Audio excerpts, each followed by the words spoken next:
mani sauc Sanita, un šī būs otrā epizode manam vlogam, kurā es stāstīšu par tamborēšanu.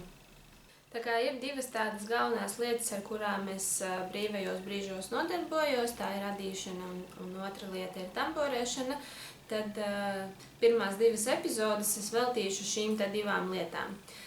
Pirmajā epizodē es pastāstīju par adīšanu, kā es nonācu līdz adīšanai, bet šodien es pastāstīšu par to, kā tad es sāku tamborēt. Atšķirībā no adīšanas par tamborēšanu es sāku interesēties vēlāk. Tamborēja mana otra vecmāmiņa no tēta puses. Viņa tamborēja galda sēdziņas un arī salvetītē maliņas. Kur tu tagad lēksi? Biju arī nolēmusi, ka gribu sev tamborētu lakatu, un vecmāmiņai palūdzu, lai viņa man to uztamborē. Viņa to arī izdarīja. Dažas reizes arī šo lakatu es biju uzvilkusi, bet neteikšu, ka viņš baigi iegājās manā garderobē. Tamborēju pirmo reizi es noteikti skolā. Tā jau bija kaut kāda 7., 8. klase, vajadzēja uztaisīt kaut kādu glezniņu saistībā ar tamborēšanu un adīšanu, un tad es biju uzadījusi tā kā fonu un uztamborēju dažas puķītes, un tad man tur bija tāda glezniņa ar puķītēm. Atceros, ka toreiz es arī gāju konsultēties ar vecmāmiņu, jo, piemēram, mana mamma vispār neēda, un viņa arī īsti nezina, kas tie ir par apzīmējumiem, kā tos tamborēt, un tādēļ gāju lūgt vecmāmiņai padomu. Un tad 2015. gadā es nopirku savu pirmo tamboru adatu komplektu. Šo komplektu es pasūtīju AliExpressā. Vēlāk es sapratu, ka šo tamboru adatu komplektu varēju arī nepirkt, jo reāli tas komplekts izskatās skaisti, adatas ir daudz, dažādi izmēri, bet tās adatas, kas jau ir lielāka izmēra, tās vēl ir kaut kur derīgas, bet reāli tās, kuras ir tādas smalkākas, mazāki tie izmēri, viņas izskatās visas pilnīgi vienādi. Tie galiņi, manuprāt, tur kaut kas nav ar viņiem riktīgi. Tāpēc es te vienu brīdi biju nolēmusi, ka maciņš ok, tā kā paturēšu es viņu, bet sapirkšu tās tamboru adatas pa jaunu un likšu tajā maciņā. Es to neizdarīju līdz galam. Patiesībā arī ir tā, ka man jau visus tos adatu izmērus nevajag. Ir kaut kādi tie ejošākie, un tad tur es esmu nopirkusi sev tamboru adatas, ar kurām man ir ērti strādāt.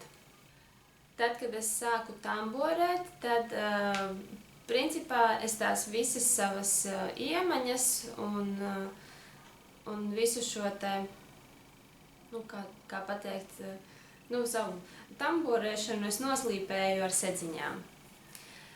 Pinterestā ir ļoti daudz dažādas schēmas, es gāju tur, meklēju, atradu to, kas man patīk, un tad es tamborēju šīs te sedziņas.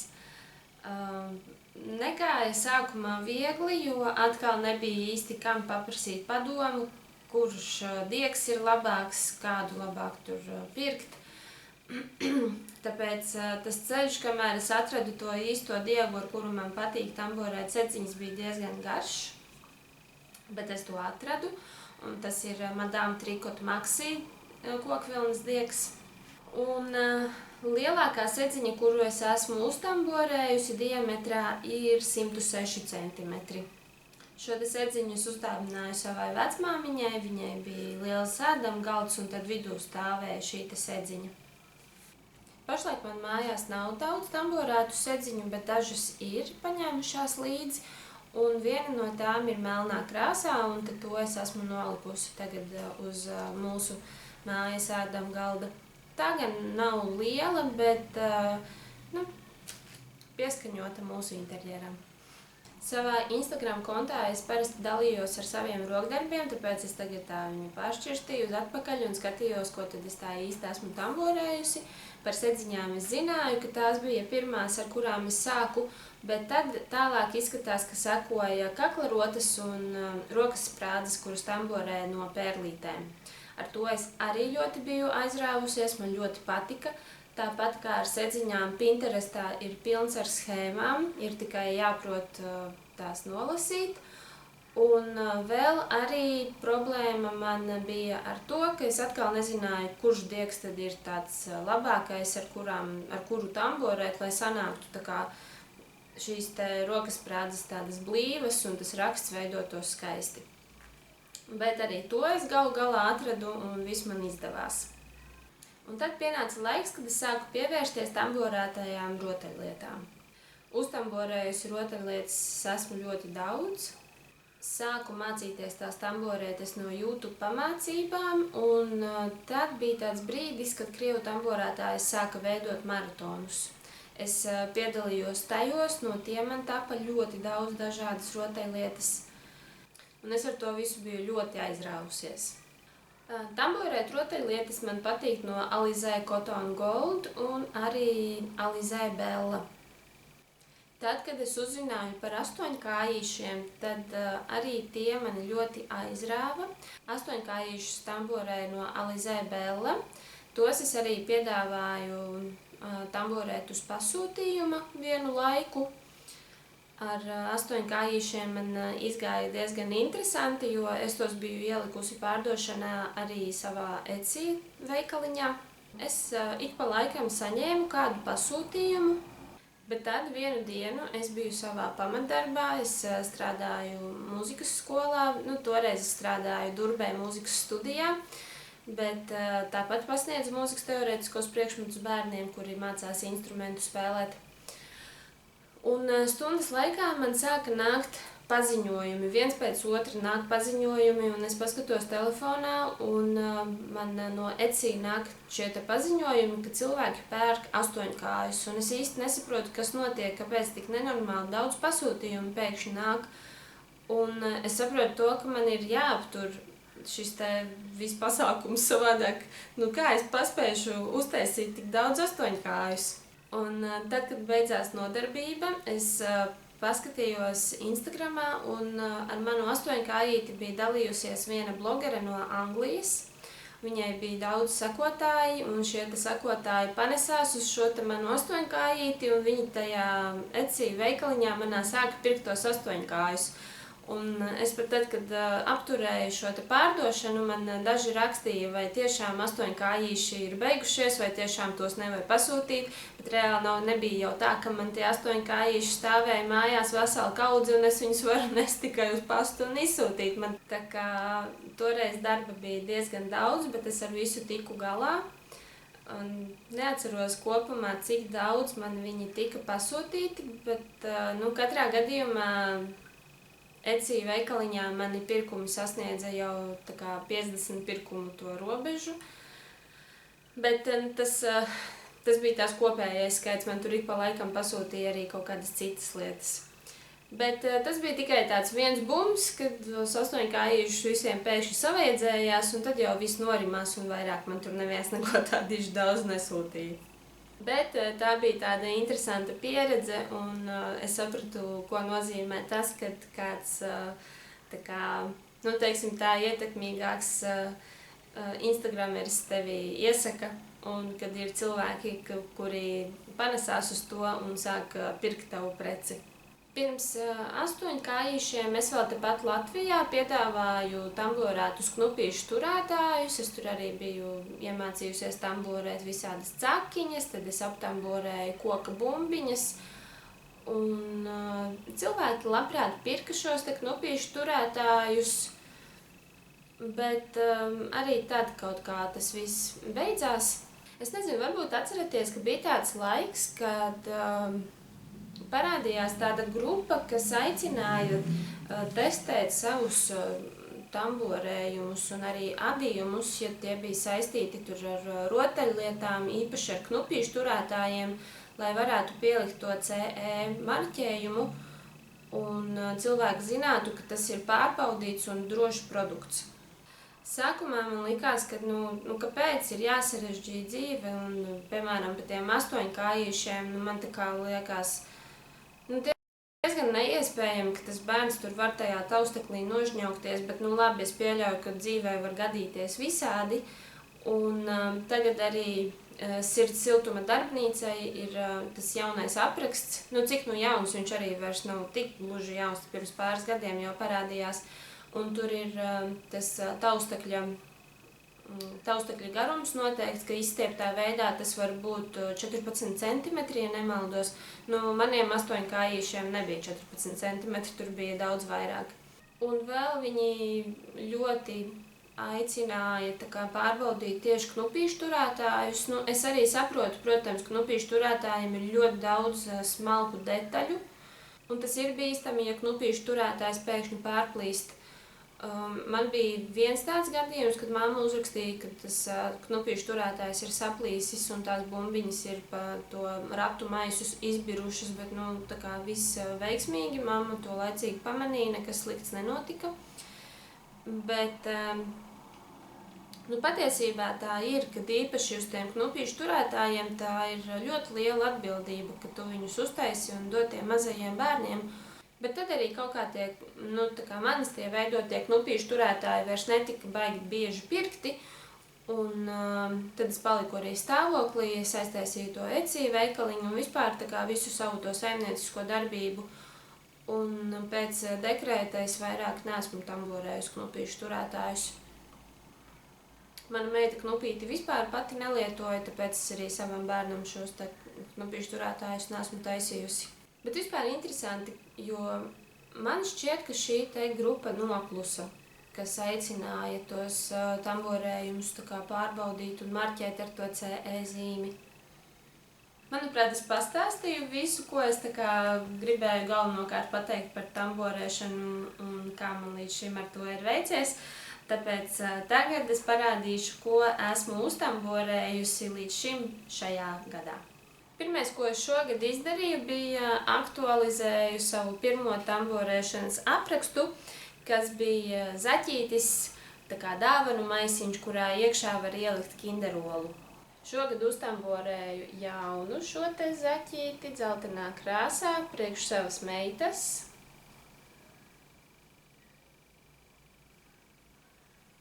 Šis te apraksts ir pieejams gan latviešu valodā, gan angļu valodā. Nopirkt to var rakstot man Instagramā, var atrast arī Ravelry veikalā un arī Etsy. Aktualizēju es šo te aprakstu februāra beigās, apmēram mēnesi pirms lieldienām. Es patiesībā sāku skatīties YouTube kanālu Crochet by Jenna. Viņa ir ļoti tāda atraktīva meitene. Man patīk skatīties viņas YouTube video, un viņa kaut kā mani iedvesmoja atkal atvērt Etsy veikalu un pamēģināt ar to aprakstu, jo viņa pati veido tamborēšanas aprakstus lielajām rotaļlietām no plīša dzies. Un es domāju, ir jāpamēģina, kāpēc ne? Un tas, ko viņa iesaka, ir reklamēt savus produktus Etsy veikalā. Un es nolēmu pamēģināt. Un šī reklāma nostrādāja principā, un es līdz lieldienām biju jau pārdevusi kaut kādus aptuveni 50 šos te zaķīšu aprakstus.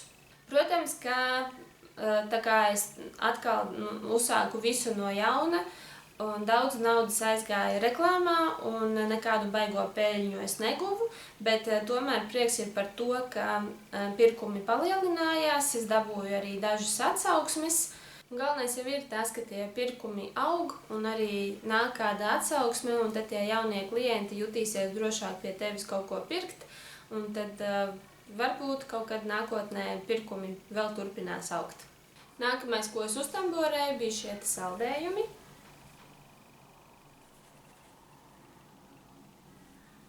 Izveidoju tiem arī aprakstu latviešu valodā.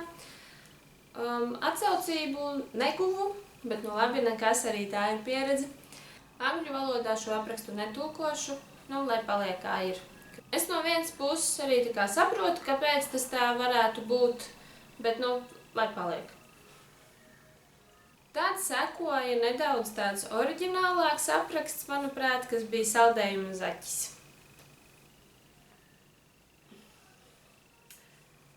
Tad saldējuma zaķi es tamborēju no plīša dzijas, 2 izmēros. Šis man ir no Jārnārt Dolce. Kaut kā tā gaisma jocīgi krīt, nevar saprast. Šis zaķis ir mazāks, bet no Alizé Velluto sanāca zaķis pa 10 centimetriem lielāks. Tā kā apraksts man ir tikai angļu valodā šiem te zaķiem. Un aprakstā es pieminu gan to, kā uztamborēt zaķi 35 cm garu un arī kā zaķi uztamborēt, ja gribās lielāku 45 cm. Tā kā apraksts principā ir 2 izmēriem. Manai meitai ļoti patīk šis te zaķis. Viņa vispār šogad pārstāja iet mājadārziņā. Mēs esam sagaidījušas vietu pašvaldībā. Un tā kā auklītei arī ir maziņš bērniņš, tad es no Alizé Velluto to lielo saldējumu zaķa versiju uztamborēju arī auklītes bērniņam.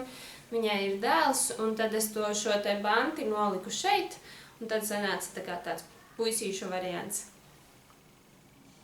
Jā, un tad, kad es uztamborēju šo te zaķi, tad es saskāros ar to problēmu, ka reāli nezināju, kā pielikt šitās lielās drošās atstiņas. Jo līdz šim es taisīju tādas diezgan mazas tās rotaļlietas un izmantoju mazāka izmēra atstiņas, un tā aizmugurīte bija tā diezgan vienkārši pieliekama. Bet šiem te viņa tik ļoti grūti gāja virsū, ka es nezināju, ko darīt.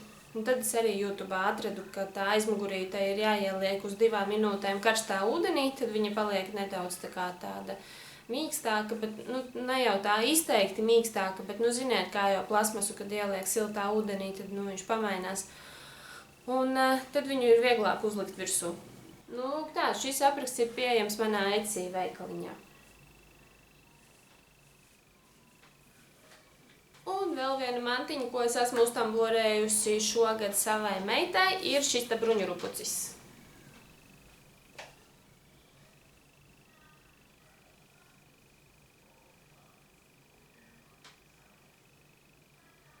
Bruņurupucis arī ir tāds ļoti mīlīgs. Šis ir manis jau iepriekš pieminētās Crochet by Jenna apraksts. Viņa parasti ar tām savām rotaļlietām taisa tādu hug check. Reāli tā arī ir, ka viņi tā kā var tā samīļot un izskatās ļoti mīļi. Un jā, gribēju meitai uztamborēt šo te bruņurupucīti. Šis bruņurupucis ir tamborēts no Jārnārt Dolce, izmantoju tambora adatu numur 5. Tas tad no pabeigtajiem darbiņiem pašlaik ir arī viss. Un nedaudz pastāstīšu par to, ko tad es plānoju turpmāk ar tamborēšanu. Vasaras sākumā gribēju nopirkt Drops Safran un uzadīt no Drops Design mājaslapas vienu tamborētu jaku apmetni pludmalei. Bet problēma bija tā, ka es šo te Drops Safran dziju nevarēju dabūt baltā krāsā. Bija palikuši pa dažiem kamoliņiem internetu veikalos, un no dažādiem man nav izdevīgi sūtīt, jo tomēr tā piegādes maksa un tāpēc šis projekts man atlikās. Tagad ir jau gandrīz vasaras beigas, un būsim godīgi, augusts paskries ļoti ātri. Es neesmu skatījusies, vai baltā dzija tagad ir pieejama, bet varbūt, ka vajadzētu paskatīties, un ja ir, tad nopirkt, jo par šo te jaku es domāju jau 2 gadus. Pagājušo gadu es par to domāju, un šogad es par to domāju, un varbūt, ka vajadzētu uztamborēt par rudeni, pa ziemu, lai nākošgad ar to varētu iet uz pludmali. Pateikšu jums pavisam godīgi, ar aprakstu tirgošanu angļu valodā man arī diezko neiet, bet kaut kā man negribās atmest šo te ideju un gribu censties un cīnīties par to, jo kaut kādi papildus ienākumi noder vienmēr. Nav arī tā, ka es to daru tikai naudas dēļ, tas ir arī mans hobijs, man patīk arī paeksperimentēt un kaut ko radīt jaunu, tāpēc es plānoju uztaisīt vēl kādu aprakstu, bet es pieļauju, ka tas būs tikai angļu valodā. Ar latviešu valodas aprakstiem pieredze rāda, ka ir tā, ka ir dāmas, kuras piesakās testēt šos te manus aprakstus. Liels jums paldies par to, man tas ļoti daudz nozīmē, bet pēc testēšanas vairāk īsti nav cilvēki, kas tos iegādājās, tāpēc es arī esmu nolēmusi, ka latviešu valodā vairāk nerakstīšu tamborēšanas aprakstus. Tomēr ir arī labā ziņa, ja kādai ļoti gribētos kaut ko latviešu valodā saistībā ar tamborēšanu. Es ļoti gribu uzfilmēt video pamācību, kā tamborēt rokas sprādzi, un arī tāpat tur pēc tam varēs uztaisīt kaklarotu no pērlītēm.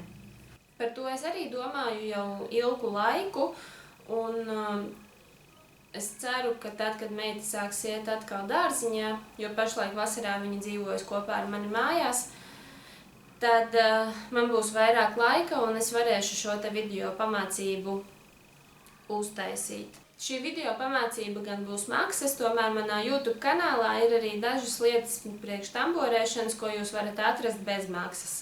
Mana pirmā video pamācība bija, kā uztamborēt pufīgo puķīti. Un tad es vēl atceros, ka man tur ir ielikts video, kā uztamborēt uz lieldienām tādu groziņu no bobinī aukliņas. Tā kā, ja ir interese, tad paskatieties, kas tad ir tajā manā YouTube kanālā pieejams, jo iespējams es tagad uz ātro atkal esmu kaut ko piemirsusi un neesmu pateikusi, kāds video tad tur vēl ir pieejams. Tas tad šai epizodē būs arī viss. Tālāk, turpmākajās epizodēs es stāstīšu par visu, nevis sadalīšu tādu, ka vienu reizi par tamborēšanu, otru reizi par adīšanu, bet stāstīšu par saviem procesiem, par savām pabeigtajām lietām gan no tamborēšanas, gan no adīšanas un iespējams arī kā no šūšanas. Tā kā paldies, ka skatījāties un bijāt kopā ar mani šo te laiku un tiksimies nākamajās epizodēs.